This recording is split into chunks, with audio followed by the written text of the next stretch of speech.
मुंबई के दहिसर पूर्व स्थित मराठा कॉलोनी के new orchid plaza की तीसरी मंजिल पर अचानक आग लग गई। आग के कारणों का अभी तक पता नहीं चल पाया है। सूचना मिलते ही दमकल विभाग और पुलिस की टीमें मौके पर पहुंची और युद्ध स्तर पर आग बुझाने का काम शुरू किया।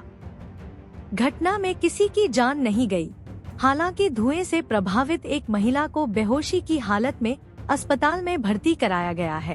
आता हे आपला दहिसर विधानसभाच्या वॉर्ड नंबर 6 क्रमांकची जो एक बिल्डिंग आहे ऑर्किड प्लाझा, जे आमच्याकडे माहिती आहे त्याच्यामध्ये तिसऱ्या माळ्याला एक शॉर्ट सर्किटमुळे आग लागलेली आहे आणि जीवितहानी काही झालेली नाही। काय आमच्या बरोबर प्रत्येक वेळा जेव्हा काय अशी दुर्घटना घडते तेव्हा प्रगती हॉस्पिटलचे आमचे डॉक्टर भाविन खंबाती आणि त्यांचे सर्व स्टाफ नेहमी ऑनररी सर्व्हिस द्यायला ते आज पण ते आलेले आहेत तिकडे आणि त्यांची माहिती अनुसार एक महिलांना फक्त आपण प्रगती हॉस्पिटलमध्ये ॲडमिट केलं आहे, पण ते पण आउट ऑफ डेंजर आहेत आणि बाकी जीवितहानी काही झालेली नाही।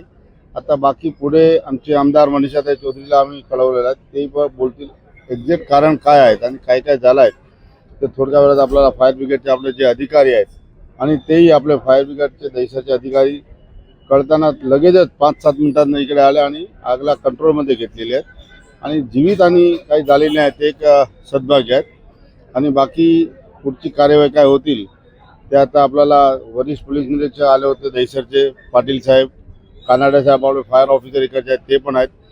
पुढच्या काय माहिती काय कशामुळे घडलं ते ॲक्च्युअल आता असं कळलं आहे की शॉर्ट सर्किट मुळे घटना झालेली आहेत, पण एक्झॅक्टली ते सांगतील आपल्याला। आग कुठल्या लेवलच्या लागली होती आपल्याला त्याच्याबद्दल काय माहिती मिळाली नाही, तेच मी आपल्याला सांगितलं शॉर्ट सर्किट झाली होती एवढीच माहिती आमच्याकडे आहे।